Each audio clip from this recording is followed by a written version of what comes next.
So in anatomy and physiology, we have a lot of directional terms. You've heard some of them already when we talked about superior, inferior, and anterior and posterior, learning about the planes of the body. So anytime you hear the term anterior, that's meaning towards the front of the body. So anything closer to the front of the body is going to be anterior. Anything that's closer to the back of the body, which is posterior. Superior and inferior only involve the torso, the head and torso. So anything that is inferior, that is associated with the head or torso, is going to be close to the floor or lower on the body. Anything that is superior, associated with the head and torso, is going to be closer to the head or the top of the body. An example for superior and inferior: your nose is superior, your mouth. Your belly button is inferior, your neck. I didn't give you an example for anterior and posterior, so I will do that right now. For anterior, your nose is anterior, the back of your head. Your shoulder blade is posterior, your pectoral region or your chest.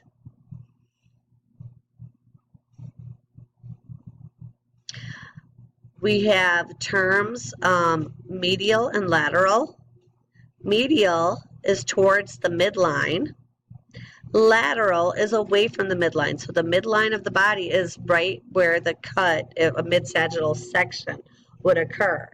It's right down the middle, producing two equal halves. So when you're talking medial, the heart, which is in your chest, is medial, your lungs. You could say your nose is medial, your ears. Standing in the anatomically correct position, your pinky is medial, your thumb. Lateral is farther away from the midline. So the shoulders are lateral, the chest. The eyes are lateral, the nose. Another term that we use, and this one is usually the most confusing term, is proximal, or a set of terms I should say, is proximal and distal. Proximal and distal only work with the appendages. So if you're talking proximal or distal, you're dealing with appendages, PD, appendages, appendages, get it? Appendages. And so your arms and legs, that's all we're looking at. You never use proximal or distal on the torso or the head, just like you'll never use superior or inferior on the arms or legs. Proximal means closer to the point of the attachment to the torso. Distal is farther away from the point of attachment to the torso. So your shoulders are proximal, your elbows. Your wrists are distal, the elbows. Your knees are proximal, the toes. Your ankles are distal, the knees. Make sense?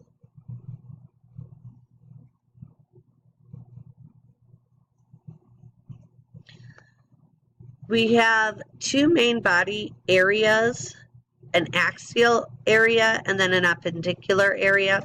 The axial region includes the head, the neck, and then the torso of the body.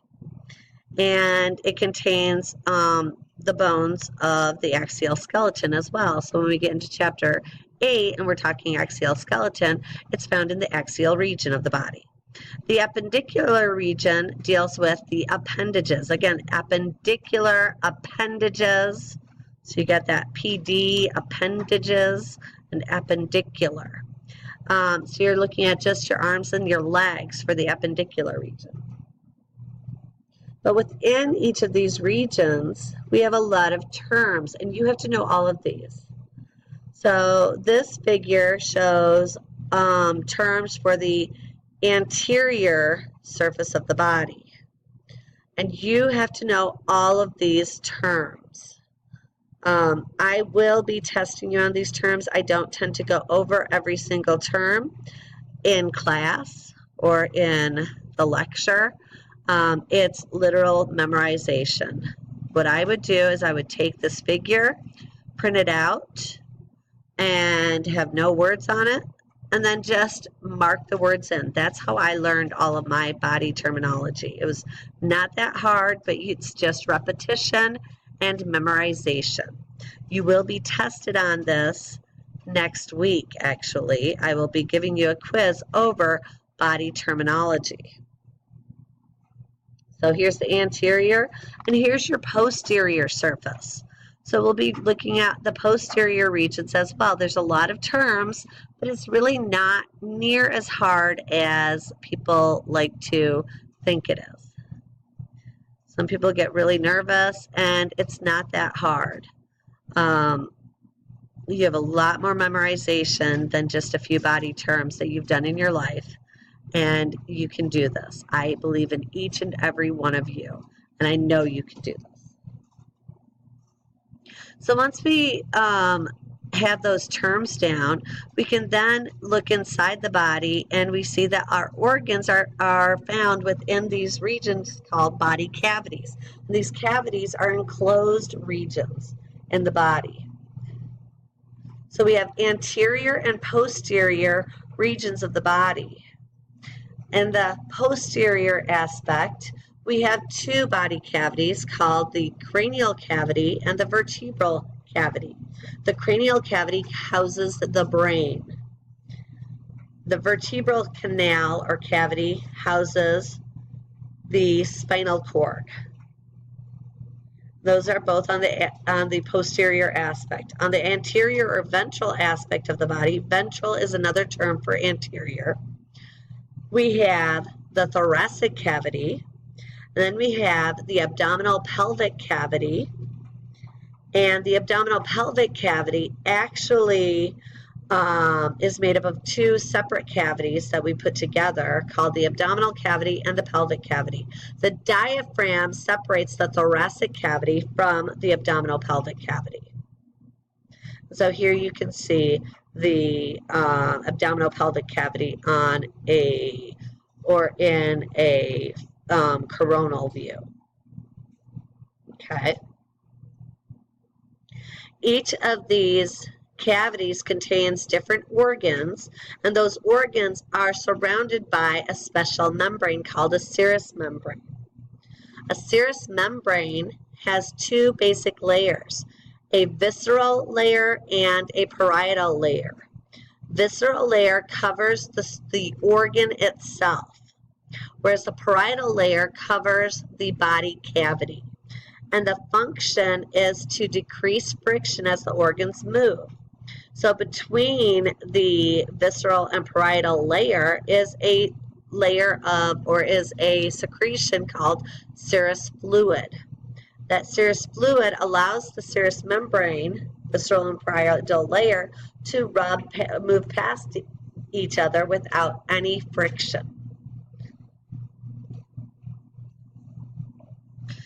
And this is what I just said. The membrane secretes serous fluid, which is found inside. And inside, or the serous fluid acts as a lubricant. It reduces friction. So we have inside of the thoracic cavity, we have a pleural cavity. The pleural cavity is what is the membrane that surrounds the lungs. So you have a visceral and parietal pleura that surround the lungs, and then in between the visceral and parietal layer is pleural fluid. The heart is surrounded by a pericardial cavity. The pericardial cavity is composed of your visceral and parietal pericardium. which again is your serous membrane, and we have pericardial fluid in between the two layers. And when these organs move, they can slide past each other without damage. In the abdominal pelvic cavity, we have a peritoneal membrane that surrounds the organs. The peritoneal membrane is composed of a visceral and parietal layer, and it covers the organs and allows those organs to slide past each other. So here we have in the thoracic cavity again, we have a pericardium that surrounds the heart.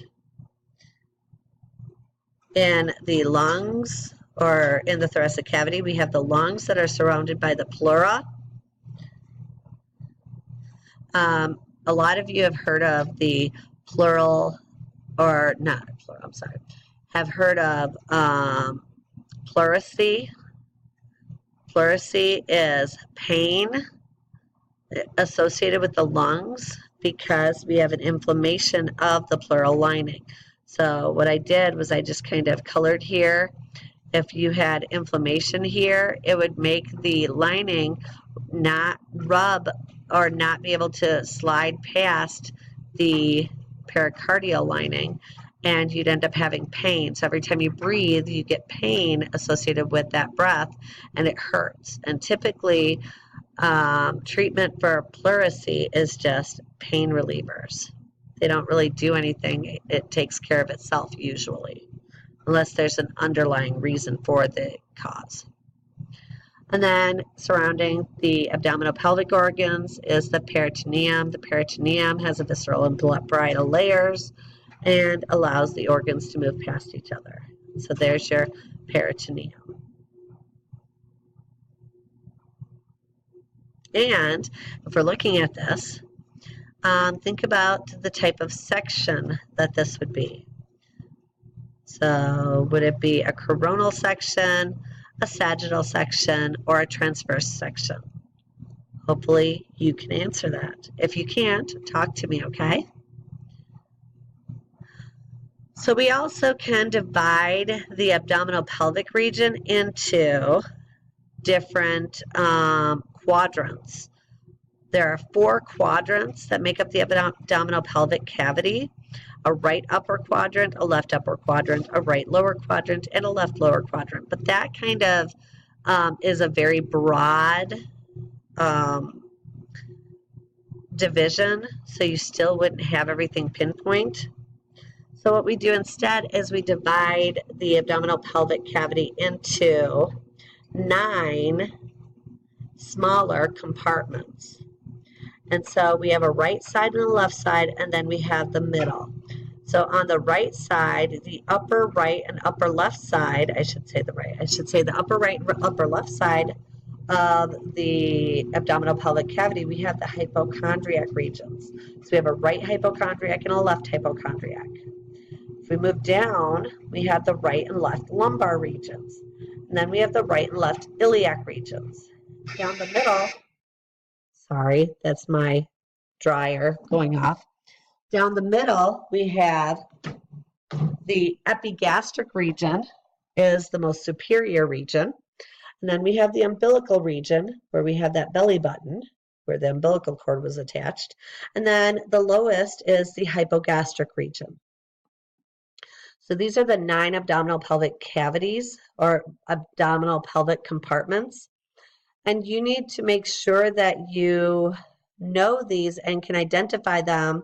You need to know anatomic right and left. So a lot of people will look at this and they'll look at it and they'll use their right or their left. You always have to assume the right or left of the patient who's standing in anatomically correct position. Okay. And so these are the cavities. This is just going through all of those cavities. So here's a question for you, okay? So I'm showing you where there's pain of some sort. Patient John Doe was complaining of pain in the blank region. So which abdominal pelvic region is this associated with? And which of the abdominal pelvic quadrants is this associated with? You should be able to answer that pretty easily. If not, come talk